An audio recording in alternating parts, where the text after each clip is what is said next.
Pinuntirya ni Pangulong Aquino sa kanyang SONA o State of the Nation Address ang anyay bukol-bukol na tongpat sa Technical Education and Skills Development Authority o TESDA. Ang namumuno nung naganap yun ay ang dating Director General na si Augusto Siuco. Ngayon naman, itinatanggayan ni Siuco yung mga paratang at ang nakatutok kay si Sandra Aguinaldo. Sa mga taong pinangalanan ni Pangulong Noynoy Aquino sa kanyang State of the Nation Address, isa ang nanilbihan sa ilalim ng Administrasyong Arroyo, si Augusto Siuco, dating Director General ng Technical Education and Skills Development Authority o TESDA. Pinuntirya ng Pangulo ang pagbili ng TESDA noon ng overpriced umano na dough cutter at naipakalat sa mga TESDA training centers sa iba't ibang panig ng bansa.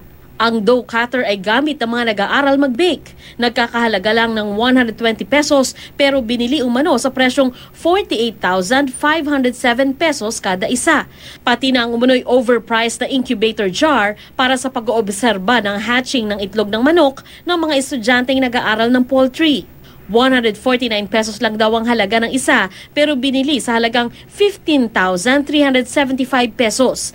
Ayon sa kasalukuyang pinuno ng TESDA, bukod pa raw ito sa mga TESDA scholarship na hindi nabayaran ng nakaraang administrasyon. Itinanggi naman ni Siuco ang mga akusasyon. Wala raw anomalya dahil hindi umano naglabas ng pera ang TESDA noong termino niya. I stop payment on this. There can be no tongpats where there are no payments, Mr. President. The incubator job that you mentioned in the dough cutter was part of what I did not pay.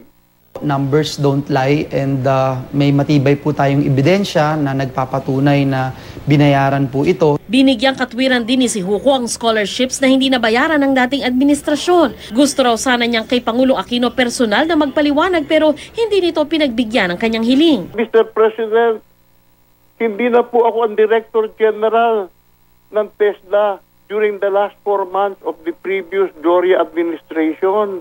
Hindi ko na po responsibilidad o obligasyon na ako po ang mag-follow up ng bayan. Mr. President, you know very well I have been trying to see you. It probably reached you, Mr. President, but you have been making me dead na. Hinihintay pa namin ang reaksyon ng Malacanang sa sinabi ni Siuco. Sandra Aguinaldo, nakatutok, 24 Oras.